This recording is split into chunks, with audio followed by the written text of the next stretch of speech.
retrouver pour cet épisode de Défense à l'antenne. Aujourd'hui, nous poursuivons notre série d'épisodes avec des stagiaires de l'école de guerre. Nous sommes heureux de recevoir le lieutenant-colonel Sylvain. Mon colonel, bonjour. Bonjour. Vous êtes donc officier dans l'armée de l'air et de l'espace. À l'issue de l'école de l'air, vous êtes devenu pilote d'hélicoptère.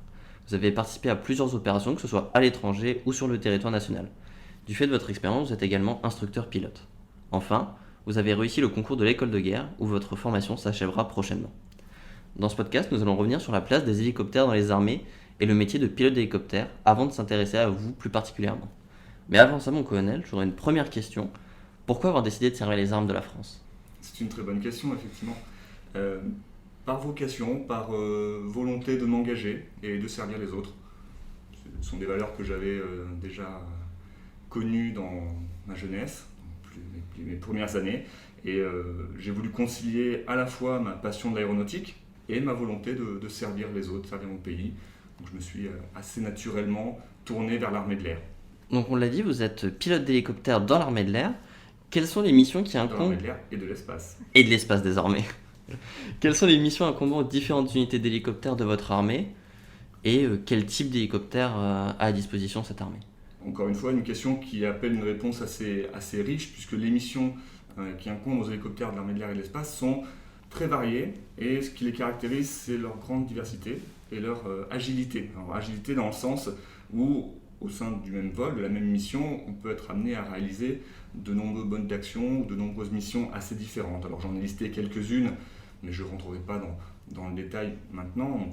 L'armée de l'air et de l'espace participe au sauvetage des populations, sur le transport de personnel, transport de fret, de marchandises, entre guillemets, de logistique au profit de nos forces, des missions de surveillance et bien évidemment des missions de combat, puisque les hélicoptères de l'armée de l'air participent également à ces missions de combat. La diversité, elle se caractérise également dans les milieux dans lesquels sont réalisées ces missions.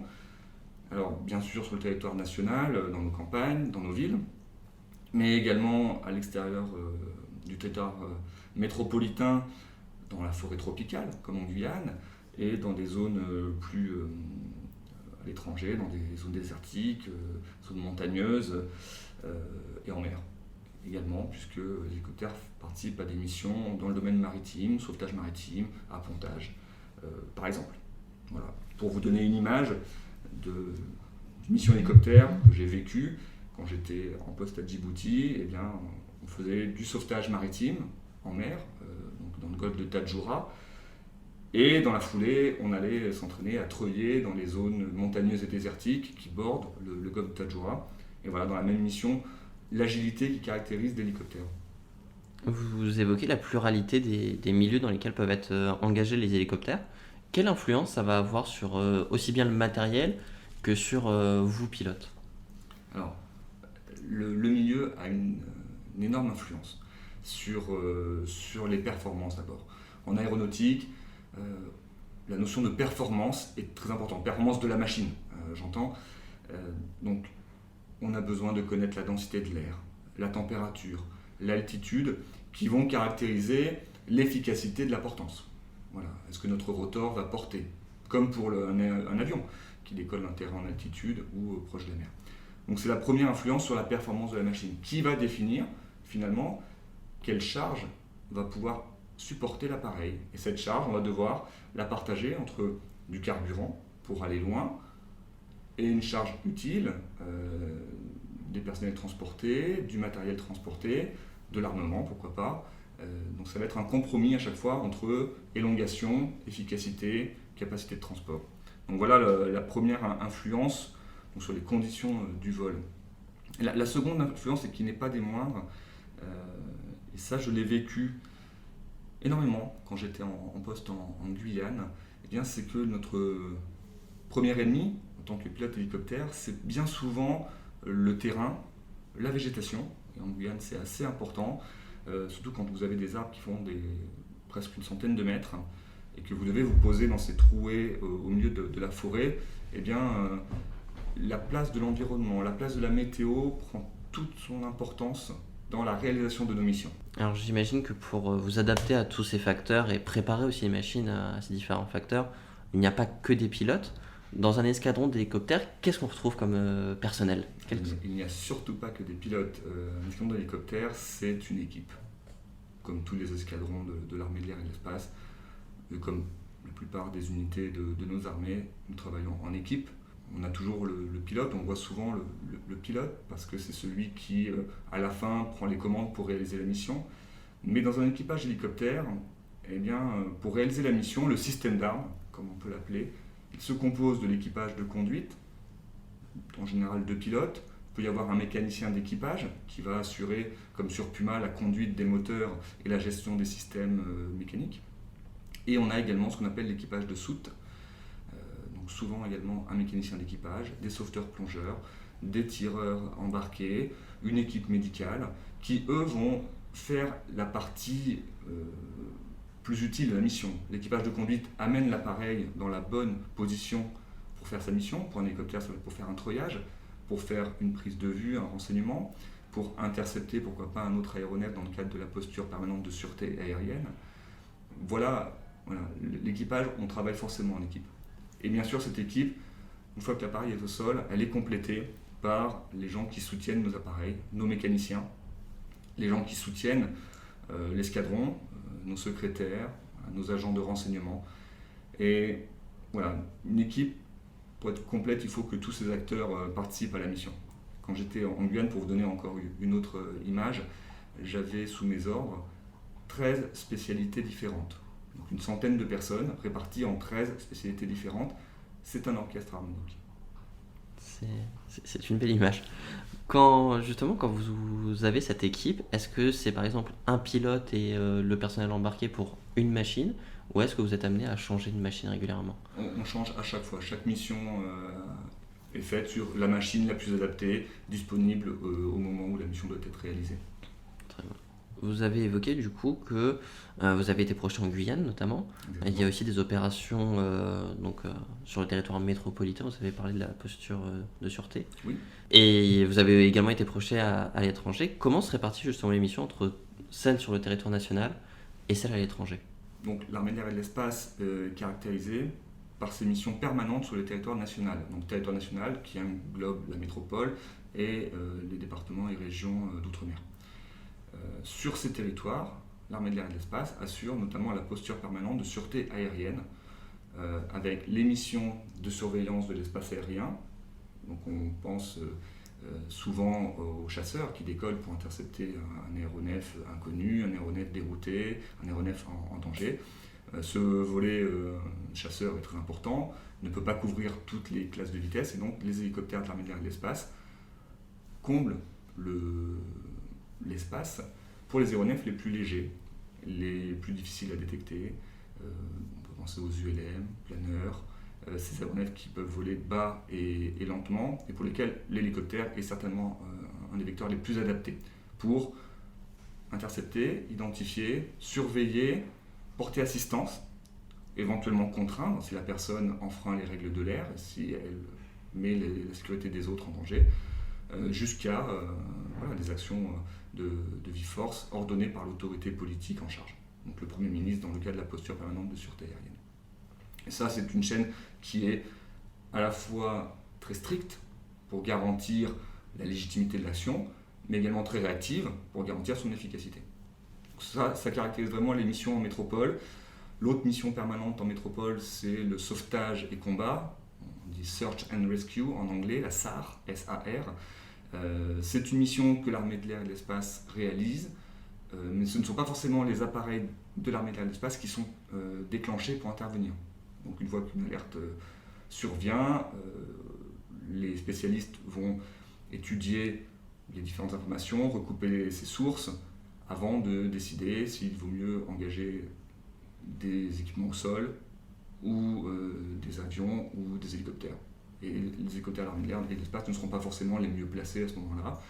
La sécurité civile intervient, la gendarmerie également. Voilà, c'est une chaîne vraiment nationale. La même chose se passe sur la Guyane, pour le cas que je connais le mieux, parce que le centre de contrôle régional assure la surveillance de tout l'ensemble Antilles-Guyane. Lorsqu'on est en dehors du territoire national, eh bien, on est en opération extérieure. ou dans le cadre des forces prépositionnées, là, on est sous l'autorité du commandant des forces, le COMFOR, qui lui-même dépend du chef d'état-major des armées. Et donc, on est sous une autre chaîne de commandement. Voilà, donc les équipages, et c'est le cas par exemple en Guyane, où le commandant supérieur de la zone engage les forces dans le cadre des missions qui lui sont confiées, notamment la protection terrestre du centre spatial ou la lutte contre l'orpaillage illégal. Mais dans le même temps, la chaîne de surveillance aérienne exploite les hélicoptères également, pas les mêmes, mais ce sont souvent les mêmes équipages, pour la surveillance aérienne et la protection aérienne du centre spatial notamment. Voilà. Donc il y a une agilité mentale également pour que les équipages qui le matin, par exemple, ont fait la protection terrestre, l'après-midi vont faire la protection aérienne, ils interviennent dans la même zone, parfois avec le même hélicoptère, mais ils ne sont pas sous la même chaîne de commandement. Donc il faut savoir exactement qui commande, pourquoi et quel est le cadre de notre action. Donc ça fait partie des compétences propres aux hélicoptères de l'armée de l'air. Donc on comprend que vous pouvez être projeté à plusieurs reprises dans la même journée. Exactement. Est-ce que vous pouvez réaliser ça plusieurs jours d'affilée ou est-ce qu'au bout d'un moment la fatigue vient Alors, sans rentrer dans le détail, il y a des normes de repos qui sont incompressibles, sauf dans le cas d'une nécessité opérationnelle majeure. Et donc c'est un ordre de commandement, c'est une responsabilité qui incombe au chef. Mais dans le cas des opérations normales, oui, on doit respecter une rythmicité, une périodicité du vol, un temps de repos minimum qui garantit la sécurité des vols, et ça c'est vraiment essentiel. Voilà, ne pas perdre des gens inutilement dans le cadre des opérations de routine. Parce que le vrai engagement, c'est celui des missions qui sont opérationnelles. Et pour ces missions-là, eh bien oui, dans le statut du militaire, eh bien, on peut aller donner le maximum. Alors quand vous parlez de donner le maximum, j'imagine qu'avant de partir en mission, avant d'être déployé, vous préparez la mission en amont. Exactement. Est-ce qu'une fois en vol, vous avez une marge de manœuvre pour vous adapter aux surprises qui peuvent vous arriver ou est-ce que vous devez suivre impérativement le plan? Alors, les ordres sont le plus précis possible, mais on nous demande, plus que de suivre un plan de vol, on nous demande de réaliser un effet. Voilà, et c'est bien ça le sens de la mission, c'est que le commandement nous ordonne de produire un effet, et le spécialiste tactique, le pilote, l'équipage, choisit le mode d'action le plus adapté pour produire l'effet en répondant aux contraintes qui nous sont données. Voilà. Donc une fois que ces bases sont posées, la préparation de mission est faite, on essaye d'être le plus précis possible pour laisser le moins de place possible à l'improvisation qui peut être source de danger. Néanmoins, une fois qu'on est en vol, on est en phase de conduite, ce qu'on appelle, c'est-à-dire qu'il faut s'adapter. Et comme je vous le disais dans une des premières questions, l'environnement eh bien, est notre première contrainte. Et l'environnement, même si on l'a préparé en amont avec des prévisions météo, en sachant quel est le relief que nous allons rencontrer, eh bien, le terrain commande à la fin, donc il faut savoir s'adapter. Est-ce qu'il y a aussi une variable d'ajustement qui est selon les hélicoptères que vous pilotez, vous êtes qualifié sur 2 types d'appareils? C'est exact. Est-ce que déjà c'est quelque chose de fréquent et qu'est-ce que ça implique comme changement? Alors, effectivement, comme vous le soulignez, je suis qualifié sur 2 types d'appareils. Sur hélicoptère léger, Fennec, qui est un écureuil bimoteur militarisé, et sur hélicoptère de manœuvre, hélicoptère moyen, Puma. 2 hélicoptères très différents par leur taille, leur masse, par leur génération également. Le Puma est un peu plus ancien que le Fennec, donc avec des systèmes à l'intérieur qui sont sensiblement différents. J'ai été qualifié d'abord sur Fennec, ensuite transformé sur Puma, et dans ma dernière affectation en Guyane, j'ai pu piloter les 2 hélicoptères en même temps. C'est-à-dire que j'avais effectivement la double qualification au même moment. Ce qui est quelque chose maintenant qui est relativement rare et réservé à l'escadron de transport en Guyane. Voilà. On avait autrefois des escadrons d'hélicoptères avec plusieurs types de machines. Aujourd'hui, on a plutôt simplifié les flottes parce que c'est également beaucoup plus simple de maintenir les qualifications des équipages sur un seul type d'appareil que d'entretenir simultanément sur 2 types d'appareils différents. Voilà. Chaque compétence est spécifique à un appareil Et donc, un pilote, un membre d'équipage, pour être considéré apte à réaliser la mission, doit avoir suivi un entraînement régulier. Et donc ça nécessite un effort permanent. Et quand on a 2 flottes et des pilotes aptes à piloter, à être engagés sur les 2 appareils, eh bien, il faut un entraînement doublement plus attentif. Vous évoquez du coup la pluralité des missions. Le chef d'état-major des armées parle régulièrement du retour de la haute intensité, qui est quelque chose qu'on n'a pas forcément connu récemment, on va dire. Comment définiriez-vous cette haute intensité et quelles évolutions ça va induire pour l'armée de l'air et de l'espace, mais en particulier pour les escadrons d'hélicoptères? Je ne me sens pas particulièrement légitime pour définir ce qu'est la haute intensité. Le chef d'état-major des armées en parlera beaucoup mieux que moi, ou d'autres l'ont déjà défini.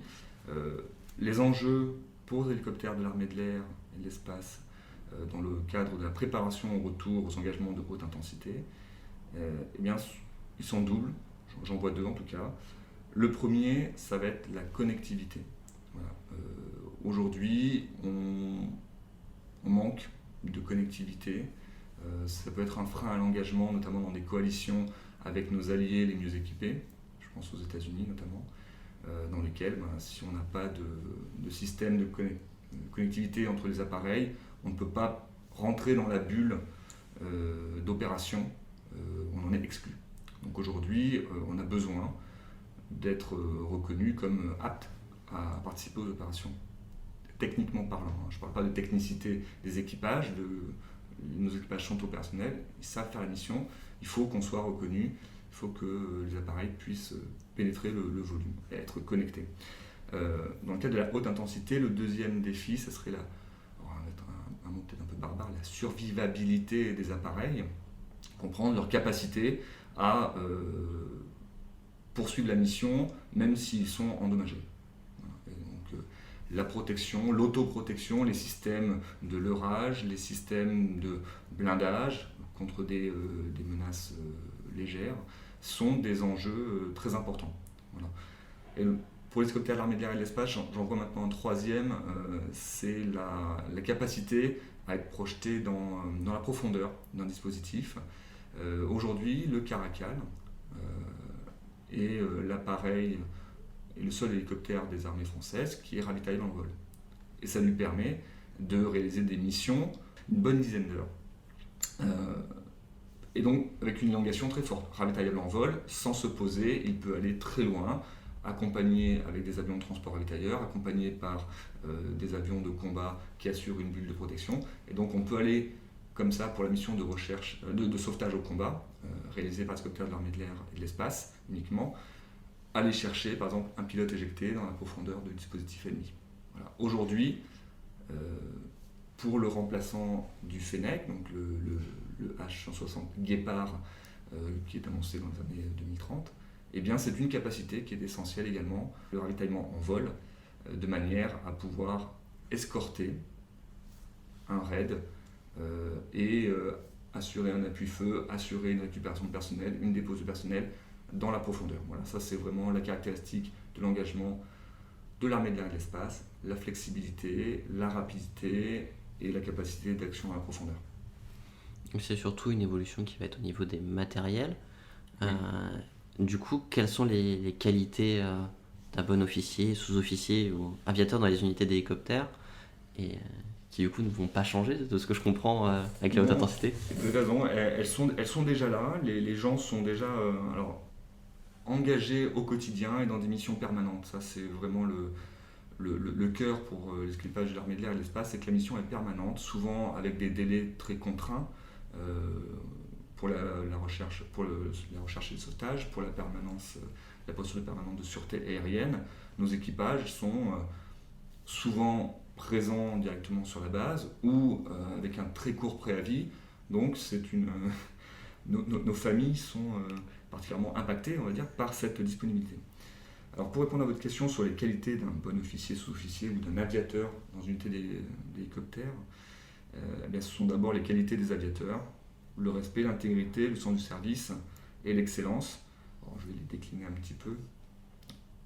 Le respect, c'est indispensable quand on travaille en équipage, en équipe. Vous avez bien compris qu'on est amené à avoir des équipages de 4, 6, 8 personnes. Voilà, il faut forcément une manière d'être, un comportement qui permette de travailler de manière apaisée en équipe, surtout sous la pression. L'intégrité, c'est pour moi l'esprit critique sur ses propres compétences, c'est savoir se remettre en cause, ne pas considérer comme acquis ce que l'on savait faire la veille et s'entraîner régulièrement, répéter les mêmes actions et être critique sur ses propres capacités, ne pas se considérer comme trop bon. Malheureusement, ça crée des vrais risques. Le sens du service, j'en ai parlé juste avant, c'est la disponibilité, la réactivité qui caractérise nos missions. Voilà, et donc les qualités qui est partagée avec nos familles, comme je disais, puisqu'ils subissent ces prises d'alerte répétitives qui peuvent user, je dois le dire, ça peut user le moral. Et enfin l'excellence. L'excellence, ce n'est pas la perfection. La perfection, je pense, n'est pas de ce monde. L'excellence, c'est un état d'esprit, c'est celui qui nous pousse à sans cesse essayer de nous améliorer pour atteindre et maintenir le meilleur niveau et voilà, garantir que notre technicité, le jour J, pour la grande mission et sous la pression, eh bien, on sera au rendez-vous de l'opération. C'est ça, pour moi, les qualités des aviateurs en général et que l'on retrouve beaucoup chez les hélicoptéristes.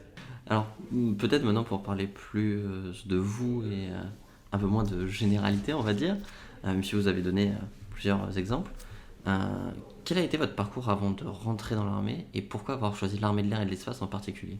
Alors, moi, je viens d'une famille qui n'est pas militaire à la base. J'ai fait une prépa civile avant de passer le concours de l'école de l'air. Voilà. J'avais une passion pour l'aéronautique, j'avais quelques heures de pilotage de planeur, notamment en actif. Donc je voulais, comme je l'avais dit, voler, répondre à cette première passion et servir les autres. Voilà. Donc je me suis orienté vers l'armée de l'air à l'époque, avec la volonté de devenir pilote de chasse. Voilà, c'était mon rêve d'enfant, j'ai voulu l'atteindre.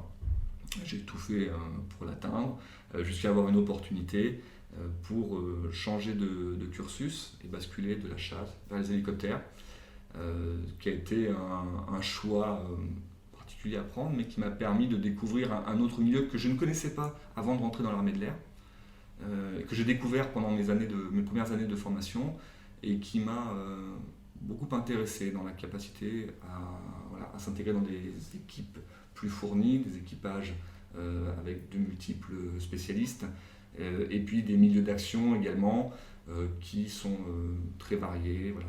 On est au contact du terrain, c'est quelque chose qui m'a beaucoup plu très rapidement. Vous avez découvert ça du coup pendant vos premières années de formation. C'est exact. On peut voir parfois des reportages sur la formation des pilotes de chasse. Combien d'années ça prend pour faire un pilote d'hélicoptère par exemple? Mais c'est assez long pour faire un pilote d'hélicoptère. Il faut, après avoir fait la formation d'officier, il faut une année de spécialisation au sol. Ensuite, on est pris dans le cursus de l'école d'application de l'aviation légère de l'armée de terre à Dax, qui est l'école interarmée qui forme les pilotes de l'armée de l'air, de la marine, de la gendarmerie et de l'armée de terre. Voilà, tout, à l'époque où j'y étais, encore des pilotes des armées, quelques pilotes d'armées européennes partenaires. Donc cette école commune nous permet d'acquérir en environ un an et demi les savoir-faire communs aux pilotes d'hélicoptères. Et le premier savoir-faire, c'est tenir le stationnaire. Le stationnaire, c'est ce vol caractéristique de l'hélicoptère, c'est rester fixe en vol au-dessus d'un point pour permettre de réaliser des missions de treuillage, de photos, de levage, etc. Et bien ça, c'est particulièrement difficile dans les premiers temps. On s'entraîne sur des terrains plus grands que des stades de foot, dans des champs. Et en général, l'instructeur reprend régulièrement les commandes pour éviter de sortir du champ. Voilà, c'est assez compliqué au début, puis donc il faut quelques semaines pour vraiment s'habituer. Ensuite, apprendre vraiment à suivre des trajectoires, faire des tours de piste, décoller et atterrir sur une zone dite aéronautique, une zone dégagée.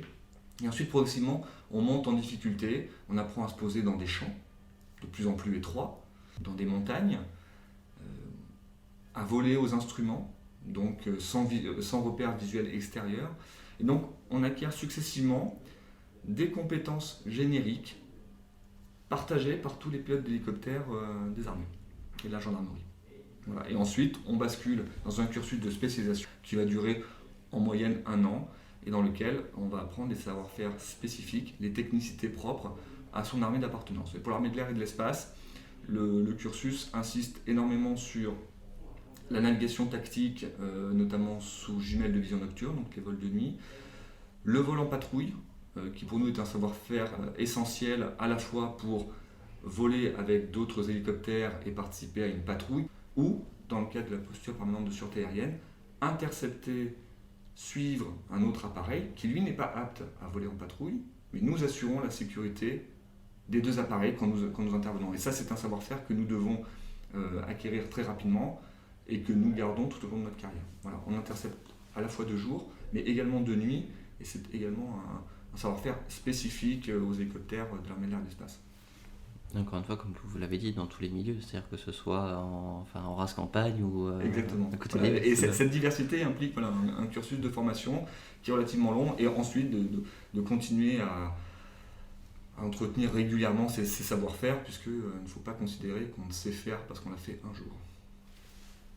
Est-ce qu'après, en opération, vous vous retrouvez avec les autres pilotes d'hélicoptères des autres armées? Tout à fait, régulièrement. Dans ma carrière, j'ai eu l'occasion de retrouver mes camarades de la Marine nationale lorsque nous venions sur leur bateau, lorsque nous participions à des opérations communes, de l'aviation légère de l'armée de terre également, lorsque j'étais engagé en République centrafricaine. Ce sont toujours des moments où on partage nos expériences avec nos savoir-faire communs, mais également on partage nos savoir-faire spécifiques. Ça permet de nous acculturer, de partager notre culture. C'est très intéressant. La complémentarité est très forte. La compétition, je ne veux pas dire qu'elle n'existe pas, il y en a toujours, on reste humain, mais la complémentarité est vraiment la plus forte. Alors, vous l'avez évoqué, vous avez été en Centrafrique, vous avez été en Guyane. Quels souvenirs vous gardez des différentes opérations auxquelles vous avez participé? C'est une question difficile. Difficile parce que les souvenirs sont contrastés. J'ai toujours la passion du vol, je continue à voler encore actuellement, et il y a toujours une forme de plaisir quand on est en vol, sans sentiment de faire quelque chose d'exceptionnel, de réaliser le rêve d'Icare. C'est toujours très intéressant. Quand on est dans la mission, on est quand même concentré, hein, on ne pense pas qu'au plaisir, on est quand même concentré sur des savoir-faire beaucoup plus techniques et des procédures qui sont précises. Voilà, donc il y a ce côté plaisir qui n'est jamais absent. La technicité, la concentration, la volonté, l'excellence, encore une fois, l'esprit d'excellence pour être concentré et réaliser la meilleure mission possible, avoir le sentiment d'avoir maîtrisé sa mission. Et puis, quand je pense à mes missions, notamment en Centrafrique, j'ai des souvenirs plus sombres, que je ne vais pas évoquer avec vous, mais ce sont cette confrontation à la mort, pas celle de mes camarades forcément, mais d'autres personnes. La mort que l'on voit, c'est quelque chose qui humainement reste fort. Donc ça fait partie de ces souvenirs. Alors, quand vous étiez en Guyane, c'est une opération qui visiblement vous a marqué. Énormément. Vous avez parlé qu'il y avait des interactions avec les autres pilotes d'hélicoptères des autres armées. Est-ce que quand vous êtes en Guyane, vous avez des interactions avec les légionnaires ou les marsouins qui sont basés là-bas? Énormément. En Guyane, l'hélicoptère est indispensable pour réaliser les missions, pour les réaliser avec efficacité. Avant l'hélicoptère, les marsouins et les légionnaires se déplaçaient en pirogue et à pied. Avec l'hélicoptère, ils ont acquis la fulgurance. Donc aujourd'hui en Guyane, il y a des hélicoptères de l'armée de l'air et de l'espace et des hélicoptères de la gendarmerie. C'est principalement l'armée de l'air et de l'espace qui réalise les missions logistiques grâce à l'hélicoptère Puma, qui malgré son grand âge reste très efficace et très rustique. Donc nous intervenions tous les jours avec les gendarmes, les légionnaires, les marsouins, pour